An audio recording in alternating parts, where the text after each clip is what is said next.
Prezados irmãos, é grande a nossa alegria em podermos nos reunir outra vez para compartilhar a palavra de Deus.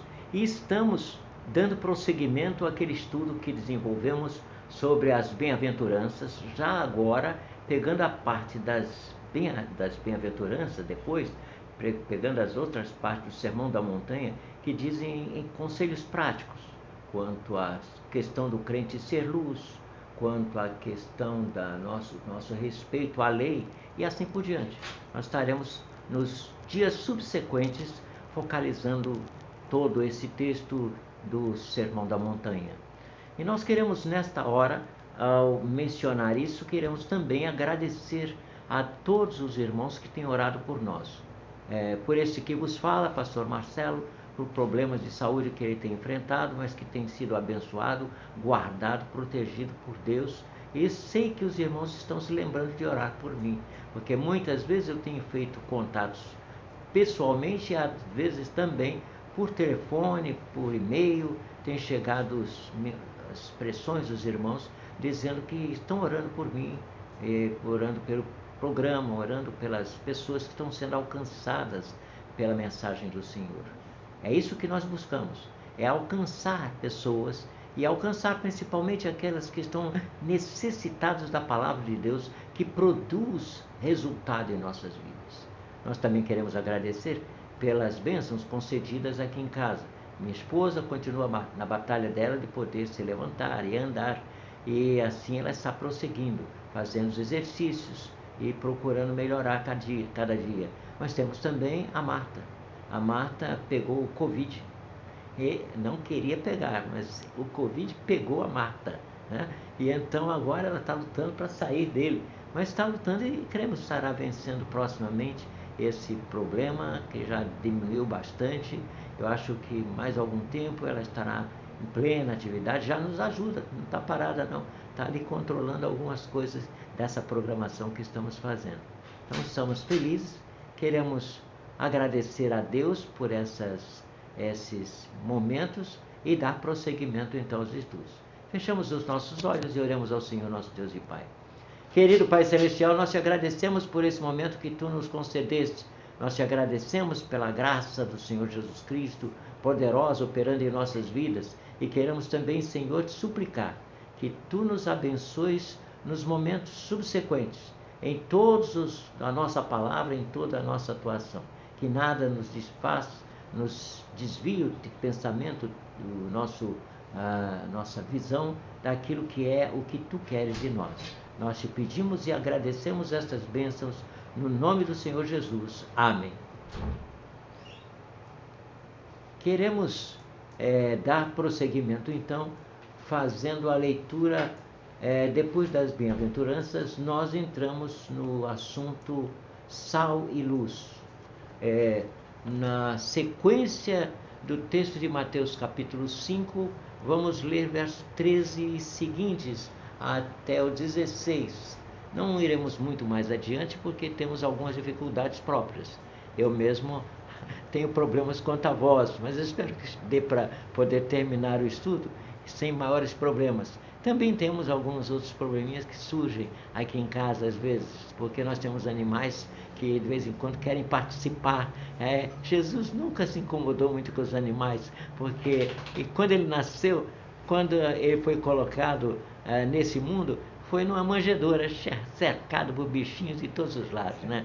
Ele não questionou isso, e bom, ele era pequeno, não tinha condição de questionar, ainda estava, nem tinha colocado uma madeira nele, mas ele estava ali no meio daqueles bichinhos e nunca se importou com os animais. Nós também não estamos nos importando com os animais, mas estamos fazendo menção que vez ou outra eles querem participar e latem, fazem algum outro barulho que não pertinente aos nossos estudos.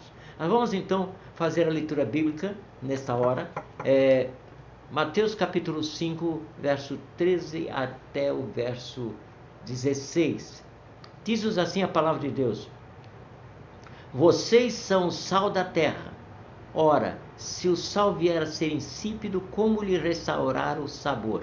Para nada mais pressa, senão para, lançado fora, ser pisado pelos homens. Vocês são a luz do mundo.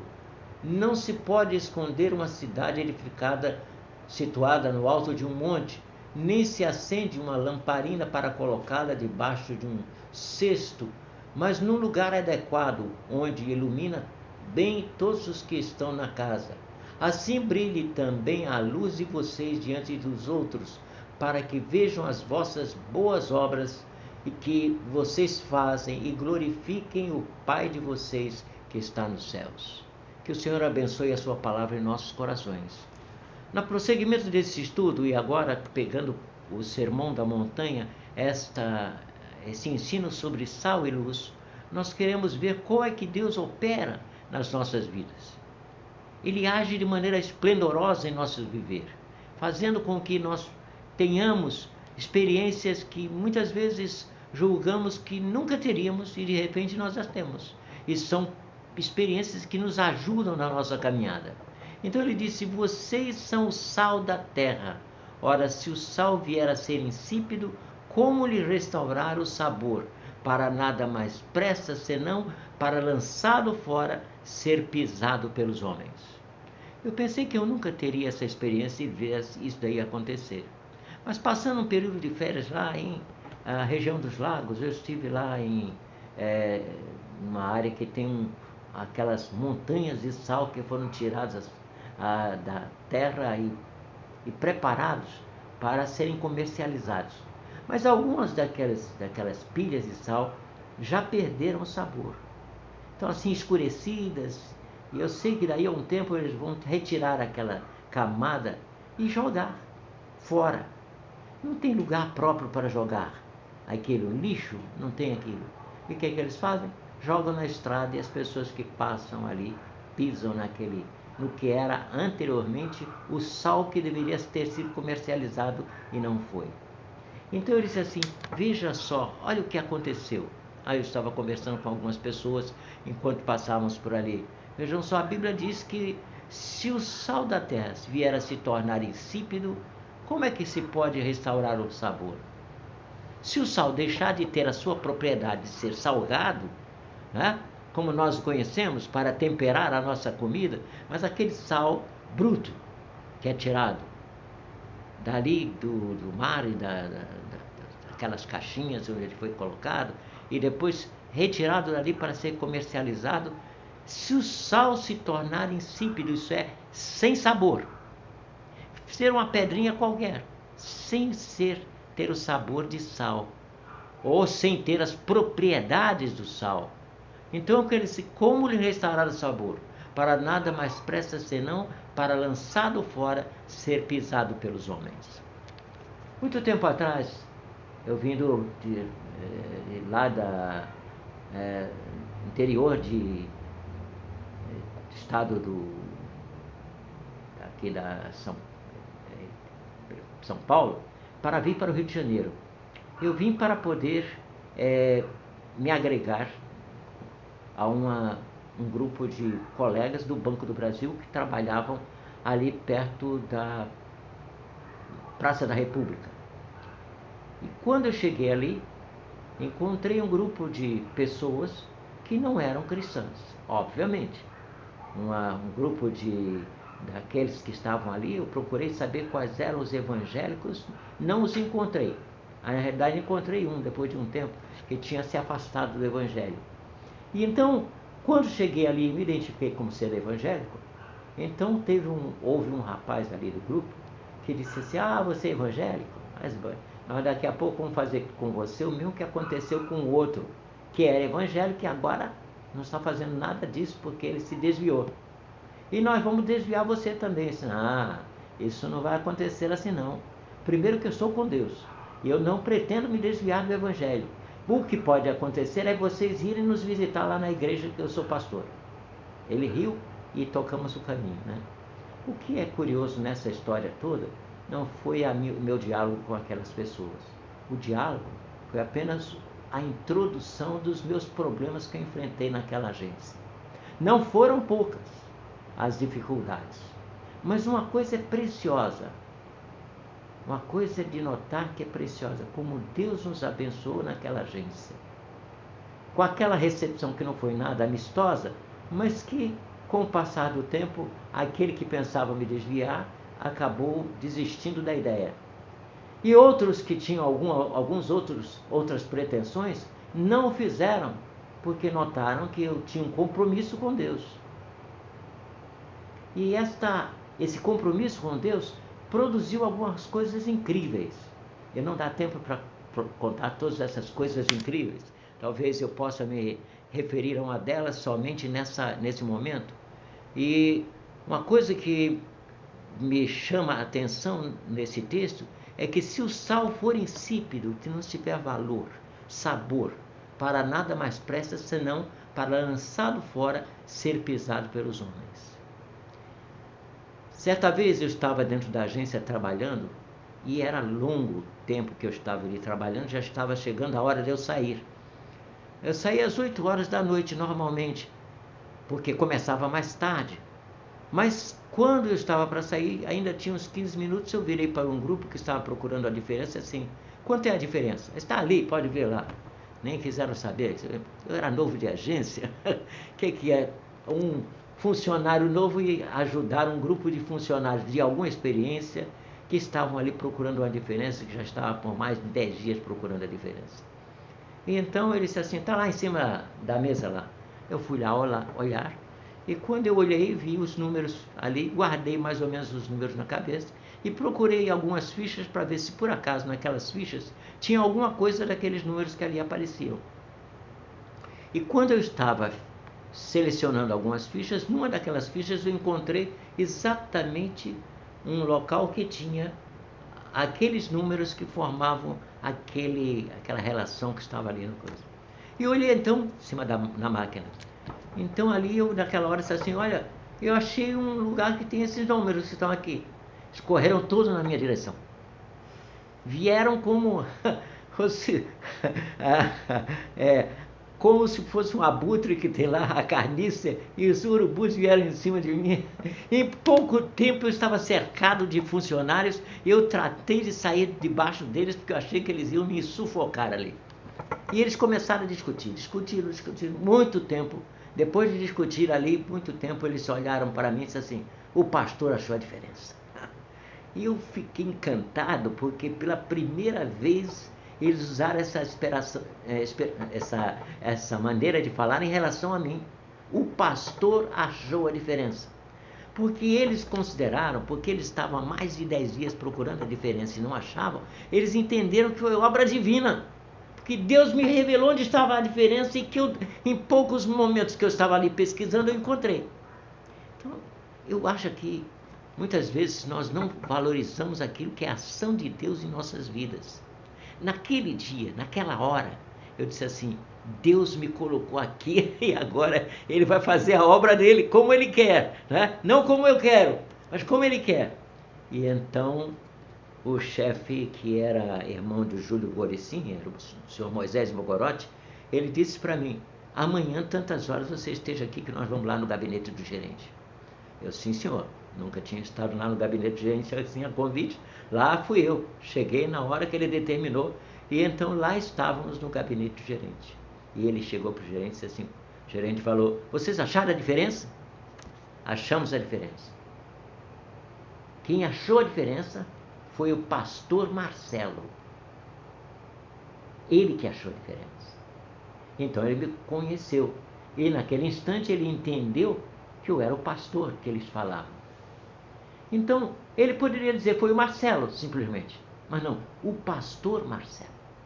Era um judeu. Era não, eu não sei se ele é vivo, mas era um judeu que falou isso. O pastor Marcelo achou a diferença. Eu acho que ele poderia ter dito talvez outra coisa. Deus revelou a diferença ao pastor Marcelo. Mas além dessas coisas a gente não deve questionar as pessoas, cada um tem a sua maneira de falar. Então eu digo assim, aquela diferença marcou a minha vida dentro daquela agência. Sempre que eles tinham uma diferença, chama o Marcelo aqui, chama o pastor Marcelo.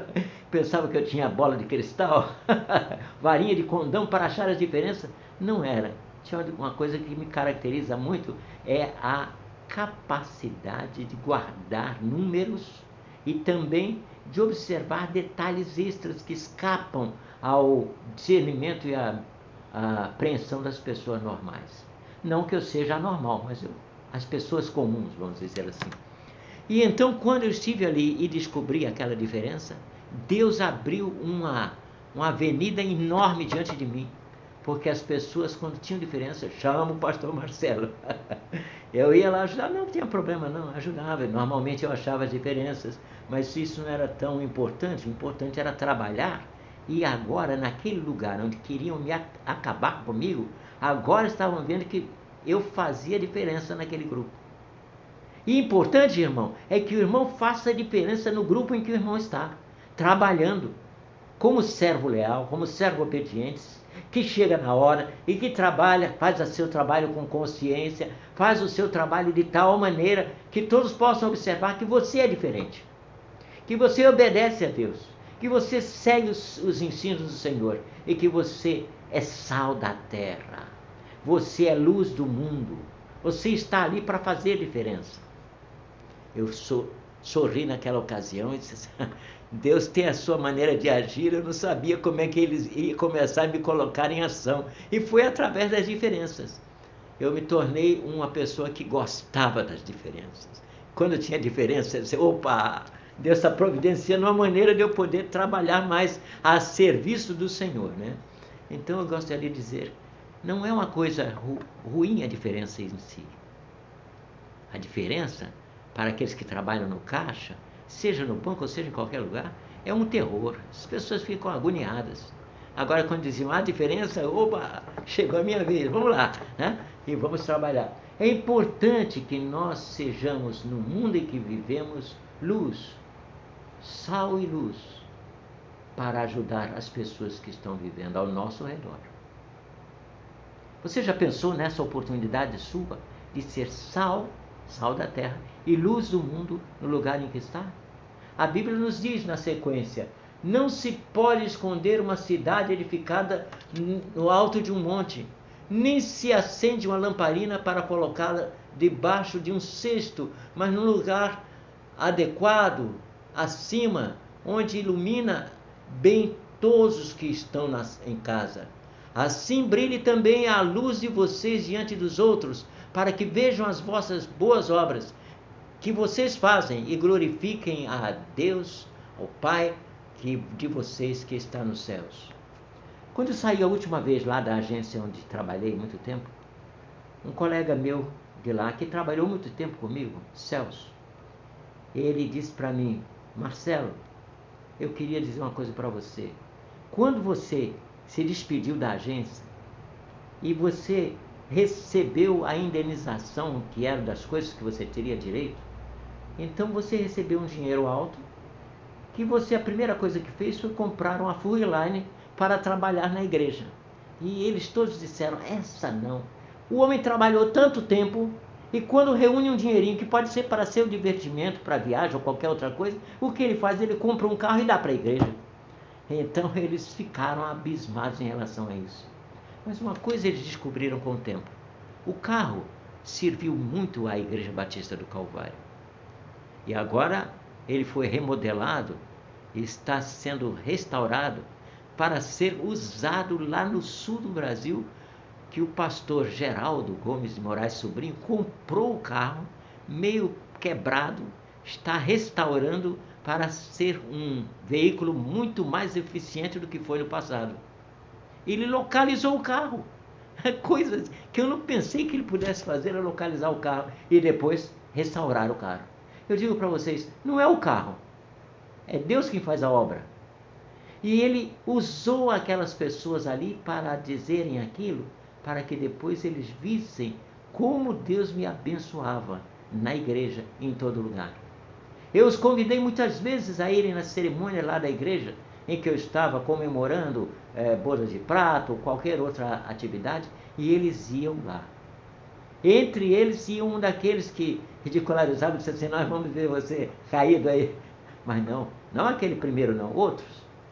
Mas Deus trouxe pessoas ao encontro comigo. Deus trouxe pessoas a uma experiência comigo que iria glorificar o nome do Senhor, iria abençoar vidas. Vocês têm que pensar nisso. quanto é que Deus está usando suas vidas para abençoar vidas. E é importante que você seja sal da terra e luz do mundo, e que não fique escondido debaixo de qualquer outra móvel, mas você mostre a luz de Deus brilhando nos seus olhos, em sua vida, na sua maneira de falar, de agir, de trabalhar, e que as pessoas possam ver Cristo atuando em você. Eu louvo a Deus, porque Ele fez comigo assim, no trabalho lá no Banco do Brasil. E tanto fez que eu pude ser apontado por eles como um seguidor de Jesus. É precioso isso. Pense nisso e faça o que Jesus quer fazer na sua vida. Nós vamos, nesse instante, orar agradecendo a Deus e também despedir-nos com a bênção apostólica. Depois disso, a irmã Mônica dos Santos estará cantando um solo belíssimo, entoando ao Senhor e fazendo com que vocês também, juntamente conosco, se alegrem com a sua mensagem cantada.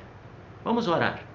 Pai Celestial, nós te agradecemos, Senhor, porque nesse momento Tu nos tens dado a oportunidade de dizer que nós somos sal da terra e luz do mundo, que não estamos aqui para viver escondidos, mas para mostrar ao mundo o poder que vem de Ti, para alcançar vidas que não conhecem Jesus Cristo. Ó Pai, abençoa-nos, usa-nos para a Tua honra e glória. Leva-nos, Senhor, a uma experiência preciosa com o Teu Filho amado, o Senhor Jesus Cristo, e que sejamos leais intérpretes da Tua palavra, num mundo que vive nas trevas, num mundo que vive na escuridão. Nós te pedimos que Tu nos abençoes, hoje e sempre, e também aos nossos queridos onde se encontram, e que Tu nos uses para a Tua honra e glória. E a graça de nosso Senhor e Salvador Jesus Cristo, o amor de Deus e as consolações do Seu Santo Espírito sejam conosco hoje e para todo sempre. Amém.